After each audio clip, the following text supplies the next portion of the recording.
We just got back from flying the Cox Sky Cruiser, and we're going to go through the 5x5 review. Rob, you did the flying in this. You handed I think at 8 minutes you handed the transmitter over to me. Yeah, but I still got a little bit in there. But I figured it'd be dead. That's why I handed it to you, but it wasn't.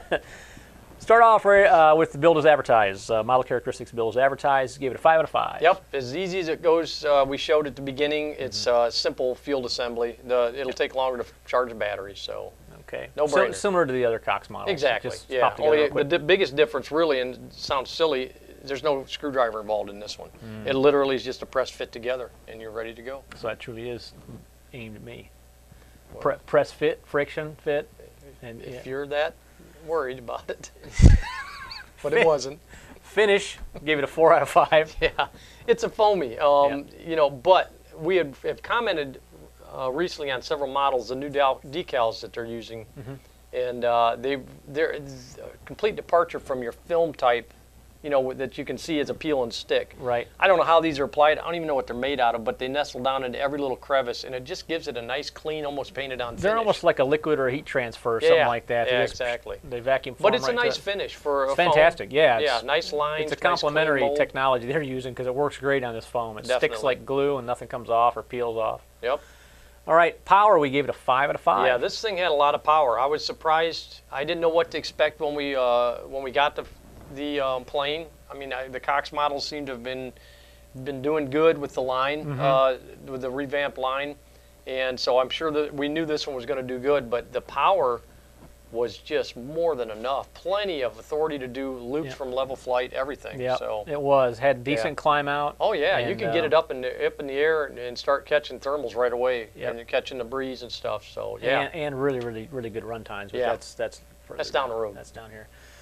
Next category is ground handling. With this being a belly lander, we're really talking about slow speed flight right before when you're in the ground effect and when you're just trying to set it down gentle. Now, one thing that I've noticed, we gave it a 5 out of 5. Sorry. Did I say that? Did I say that? Say it again. We gave it a 5 out of 5. All right. The biggest departure we've seen from the other two previous models is this one does glide well power off. It does. So when you're bringing it in, you don't have to keep hitting that throttle and flying it to the ground. Yep. We noticed with the other ones you have to kind of blip the throttle to get it to change direction. You got blip until you get it to land. This one you've got full control. This one you've got control all the way down, And so belly landings, the biggest challenge with them is getting it to land. This thing does not want to come down. It is very lofty. Which is a good sign on a plane. Yep. So yeah, you've got plenty of time to get it there. The last category of model characteristics is durability. We gave it a 4.5 out of 5. Yeah, it handled my licks pretty good. And this is the Flight Flex foam too, like the other models. Yes, and I bounced it a couple times on the nose, bringing it in, you know, catch the wind, boom, down it comes. Yep. And it did fine. I mean, we didn't do any damage to it. No, it's that really tough expanded polyolefin. There you go. Now, if I can just remember XPS, a couple reviews back, I'd have been great, but The EPOs that are out on the market now are fantastic, and the Flight Flex stuff is right on par with all the rest of it. Definitely. Really durable, very forgiving. So, and you're going to kind of, we landed it on the runway today just to show that, you know, what's it going to look like truly if people land in their driveway, if they land on the road or something. It just scratches up, but it doesn't flake apart, doesn't bust out. Taking chunks of it out. Now the next thing is pilot experience. We're going to look at flight as advertised, 5 out of 5. Yeah, this thing was a blast. Bottom line, I mean, there's no two ways around it. This was just a fun plane to fly. It had plenty of power. It had great handling characteristics.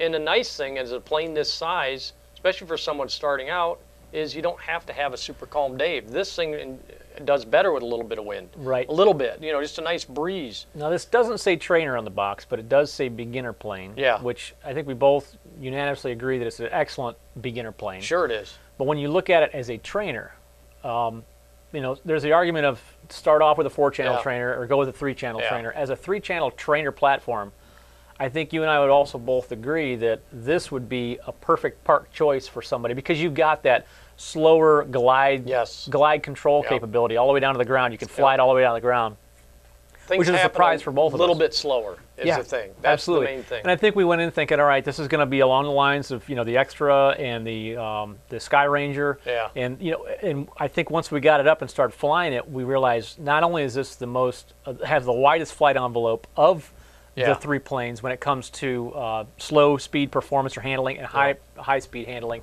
Now naturally the Extra is going to do some stuff that you can't do with the Sky Cruiser. It's a 4-channel plane.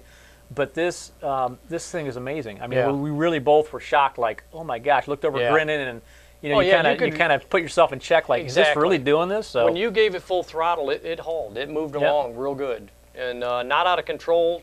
But it's like you said, the envelope is so wide that someone who just starts out, very low time pilot, would have fun with it, and someone who's got experience, like you and I do, we can have a blast with it too. Oh my gosh, we had a riot with this thing, and the pod being, you know, with the upper pod mount pusher prop, you don't have to worry about stove in the prop. Exactly. It has a safe prop system on it, but my gosh, I can't imagine using it. The only time I could see that would be of use is if you bump it in the car. If you decide to keep it together. Because it's you're just hitting the bottom. It's great. It's really durable. So in a nice stable platform. Enough about flights there.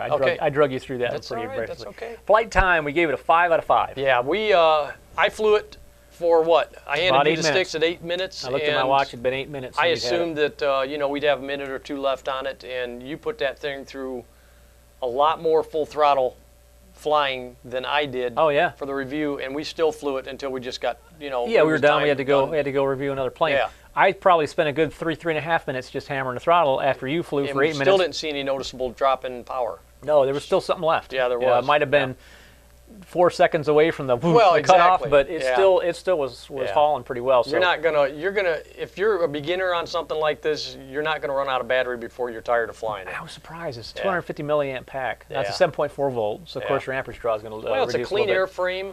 It's very efficient. Very efficient power plant. Yep. So they put the two of them together, plus with the wind helping. It was a perfect day for it too. Real gentle, slight breeze. We can rip through the last three here. Field size, we're going to say either a gymnasium, like a high school gymnasium, or a small park. Definitely. Large side lot on the side of your house. You have a blast with it. Plenty of size. Portability, give it a 5 out of 5. Definitely. Fold it or pull it apart, put it in a box. You just can't get damaged. Yeah, it's literally just pop the safe prop off in the two wings and you're back in the box, aren't you? Yep. And then finally, skill level, we gave it beginner. Yeah, and we kind of talked about that. Yep. I wouldn't hesitate to put somebody on here that's never flown before, helping them out. Now, if somebody had 10 minutes or 15 minutes of simulator time and they could actually get the thing to go around the field a couple times in the simulator, jump out and put them on a Sky Cruiser right away. Yep, a lot of fun. We didn't know what to expect, and pleasantly surprised. And I love getting a hold of a plane that does a lot more than what you thought it would do or expected it to do. The unassuming plane, and you throw it in the air and you go, oh my gosh, this is fun. Yeah, definitely. Big win with the Sky Cruiser. Definitely. You can go to the website at tubefly.com to check out the full review. If you have any questions, you can click on the Ask To icons located in the lower left corner of every screen on our website. Click on that, send us a message, and we'll get back to you in a couple of business days and try to get you your answers or questions answered and problem solved and all that good stuff. Maybe even throw you a recipe or something. Maybe. I'm Kurt with Two Brothers Hobby. And I'm Rob. Thanks for watching.